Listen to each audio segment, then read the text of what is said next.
Hey, this is Adam with Tied to Nature. On Facebook recently, I mentioned the idea of trip reports, and I thought, I'm going to try something a little different. Not your typical trip report where you're writing out a lot of stuff, and I think maybe partially for the time that I have, um, I thought I would post a video. And what I'm going to do is I'm going to kind of go through this, let's say, like I would in Yellowstone. And to start with, this first one is kind of winter overview thus far.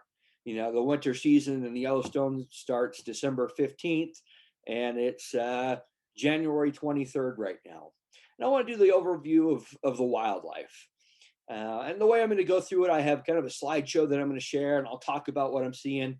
And I'm not going to do all the bison together or all the coyotes together.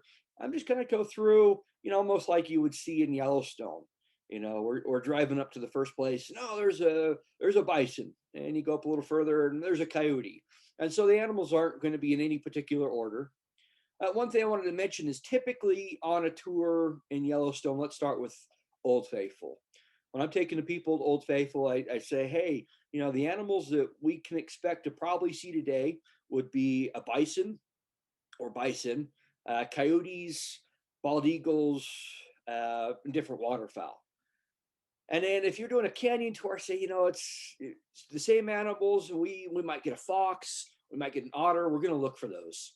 And along the day, I'm going to talk about other things as well, other wildlife. Wolf is sometimes a four-letter word on tours. People don't want to mention that, or everybody's excited to see one. And I don't mind saying that word, wolf, bear, and in the summertime. I want people to know, hey, this is what we're looking for. I'm going to be looking for tracks. Hopefully we can see some things, but we got these main animals that we're going to be looking for along the way. Let me pull up this slideshow. I'm just going to start going through and talking about these pictures and kind of what we'd expect to see. Um, so here we have a bison, big bull bison. And, a couple things to look at is his horns. Um, the size of his horns, the size of his head, this big hump on his back. So all those for me are indicators that this is a male bison. And he was really, I think there was one other with him. Usually if it's a female or younger bison, there's going to be probably a herd close by. But this bison is off by himself. And this is one of those big things that people want to see is a bison like this, and he's frost covered. This year it's been a little harder to catch this because we just haven't been as cold. But frosty bison in Yellowstone, it's everybody loves to see that. Okay, well, we have a coyote. Now I stuck this picture in here because sorry, there's some blood and people don't like to see that. But this coyote is on a trumpeter swan. This was out in Hayden Valley. And this is something that we're going to see in the winter sometimes. These coyotes are capable of going after and getting a trumpeter swan, which is incredible. The wingspan of those swans and, the size of them there, wouldn't be an easy prey for a coyote. They'll go after different ducks as well as Canada geese. And so this is one of those things that we're looking for. And I usually tell people, it's really nice because the roads in Yellowstone or along the river corridors. And those river corridors, those are the best places to see the wildlife like this coyote. So wolves. I mentioned, sometimes wolves is a four-letter word. And you don't always get to see them. And I think I have a couple slides right here in a row of wolves that I saw one time this year. And this is actually a really nice distance. I mean, it's probably just over 100 yards off the road. It was something that there was people lined up watching, but the wolves didn't seem to be changing anything. They were kind of moving through. It was nice once they were off the road, as we actually followed them.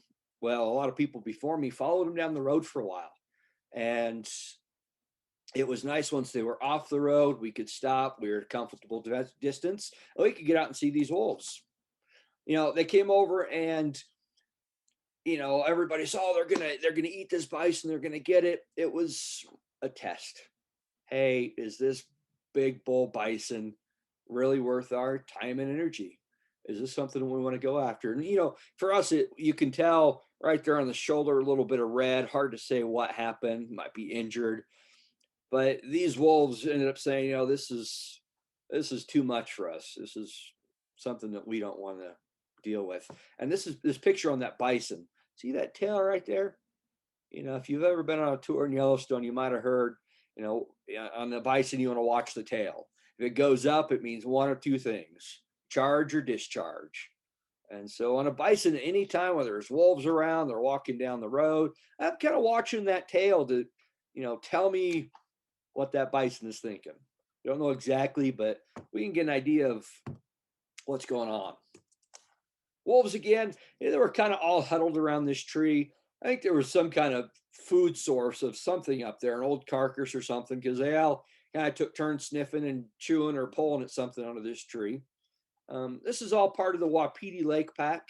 See a nice mixture of blacks and grays in there. So, obviously the darker wolves, you can see like this one, it looks like it has a collar, couple dark wolves in there. Those would be a black is their color, black wolf. These other ones that are lighter, this would be a gray wolf. And I think next year, yeah, this is a white wolf. And some of these photos aren't going to be that great, but it's to show you what I see in Yellowstone. This was exciting because we saw the other wolves first and they were hanging out and we were actually loaded up. We're about to go. And then this white wolf comes in and she's really popular because she's the alpha female of the Wapiti Lake Pack.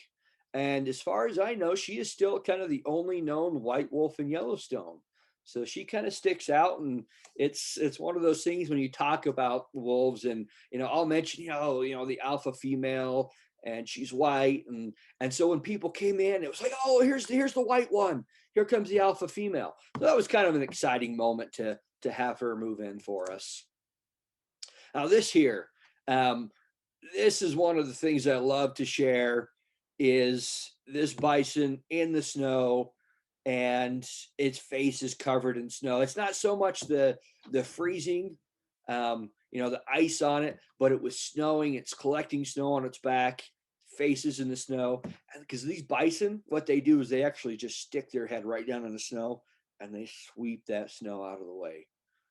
Bison, or excuse me, moose, elk, deer. I often think about doing that with their hooves and their feet, but bison are just going to put their head in the snow, and they're sweeping that snow away to get down to the grasses. Whatever they have there to eat, which isn't much. And actually, the other thing, with the ice and the snow on the bison, people are like, oh, they're cold. Look at that, they're so cold. Actually, the snow and the ice on them is more of a sign of warmth, I guess you can say.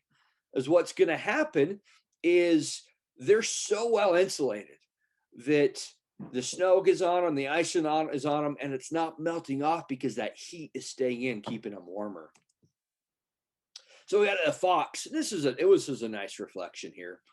Excuse me, a fox. I'm not thinking right. A coyote. And when I describe coyotes like this to people, I say, think of pointy nose, pointy ears, and then a bushy tail. And, a coyote, 30, 35 pounds. I think, for people to kind of give them a reference for a dog, think of something maybe like a blue heeler as far as that size. And that might be off a little bit. Whereas, like the wolves that we saw, I tell people, think of more of a German shepherd. Longer legs, bigger head, bigger paws, just so when people are out and it's something I hear all the time. Oh, it's a wolf, it's a wolf. And it's not a wolf. It's a coyote a lot of times, but you're excited to see a wolf. That's what people want to see. So they see it, big fur coats on them, and they think, oh, it's big, it's a wolf. So if you kind of have something to compare it to, so I say, blue heeler, German shepherd, to kind of give you a better idea of, size wise, if you've never seen a wolf in the wild or you haven't seen many coyotes, especially the thick coats on these coyotes in the winter. Now, same coyote, same location. I put this in there because I wanted to show I've seen this coyote in the same place a few times, and it's gonna follow its tracks. So it's in its tracks right now, and it just follows the same tracks. Canines have scent glands in their paws, and as they walk, they're leaving scent behind, and they will use their same trails over and over again. This is like Yellowstone in the winter to me. You have the bison, you have the steam in the background. It looks like I turned this one to black and white. But I had a guy on one of my tours that said, when he saw this scene, he's like, "Okay, we can go home. This is what I came for." And I think that's the case for a lot of people. Is this is kind of that idea of winter in Yellowstone. This particular area is Fountain Flats. You're going to have over in this area the Fountain Paint Pot Trail that you can walk, and these are going to be geysers and hot springs, but quite a few geysers in that area. An otter. It may be hard to tell, but you're actually looking down at this otter. We're on top of a bridge, the Chittenden Bridge that goes over the Yellowstone River, and we're looking down on this otter. And it's one of the common places to find otters or otter tracks. And I will stop there as we're doing a trip out to Canyon to look for otters to see if we get them. I've seen them twice there this year. Once it was nice like this. It was a good view. We're looking right down. The other time was a little further off. Actually, this is looking down again, so it's kind of a unique view. I mean, how often you get to look down on an otter that's swimming under you? Bald eagles. This last week has actually been pretty good for some bald eagle sightings. And this one, there's probably a couple of them here, but this is over by the Mud Volcano. And there's this bald eagle that perches in a beautiful spot and actually closer than what you see at this one. And he's there on a regular basis, or she is, or, it's, a little sidetracked. I do that a lot is, usually in something you can kind of use as a guideline is when both the male and female birds look the same. Think of a bald eagle. I can't really tell them apart, or cranes or herons or swans. Usually when they look the same, it's males and females, they mate for life. Whereas like a mallard duck, it's bright. It's courting the females every year. So, whether this is a male or a female, I can't tell you. Maybe somebody can. Anyways, it's usually closer. And this one, it seems very tolerant. We've been able to stop, and I've actually accidentally put on the beeper on the big vans and start backing up a little bit, and it beeps, and it's typically it'll stay around and won't be too disturbed by us, which gives people a great opportunity to see a bald eagle up close in the wild and even photograph it, sometimes even with their phone. A little zoom, it's not too bad. Red squirrel, I didn't even mention that earlier. These guys don't hibernate. They're going to store food up for the winter time, and we'll occasionally see them. And typically when I do, I'll call it out, squirrel. So that counts. It's wildlife. So sometimes we forget about the smaller things. Now, bison on the road. I think my first picture of the frosty bison, that was on the road. And here's a group of bison, this big cow up front. It's, again, look at her horns, smaller at the base, they're more curved, her head's not as big. Whereas this guy in the background to the right of her, you can see his horns are a little bigger, not as big of a head. He's a younger bull. Whereas this one's kind of in focus here. It's going to be looks like a calf from this last year. But this is exciting. I'm not a big fan of bison on the road in the summer times if it causes traffic, but in the wintertime, it's so nice because you can drive right through these and get them right out the windows, and people get to see how big they are.